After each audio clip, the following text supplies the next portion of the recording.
વરસાદથી થાકી ગયેલા ખેડૂતો માટે સૌથી મોટા રાહતના સમાચાર સામે આવ્યા છે। રાજ્યમાં હાલ વરસાદની શક્યતા નહિવત હોવાની અંબાલાલ પટેલે આગાહી કરી છે। રાજ્યમાં આગામી દિવસોમાં ઠંડીના પ્રમાણમાં વધારો થશે।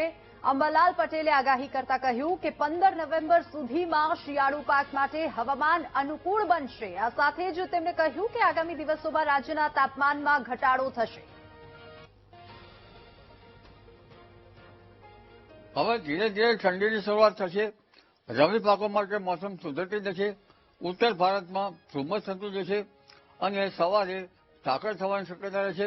જો કે આ ઝાકળ ચણા જેવા પાકો અને સરસર જેવા પાકો, રાયડા જેવા પાકો અને અન્ય પાકોને સાનુકૂળ ગણાય, પરંતુ હવે ધીરે ધીરે ઘઉં અને લગભગ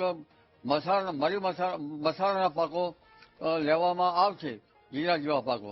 એટલે તેના માટે હવે ધીરે ધીરે મોસમ સુધરતી જશે અને લગભગ 7 નવેમ્બરની આસપાસથી ન્યૂનતમ તાપમાનમાં ઘટાડો થશે અને 15-16 નવેમ્બરથી સહેજ મહત્તમ તાપમાન વધશે।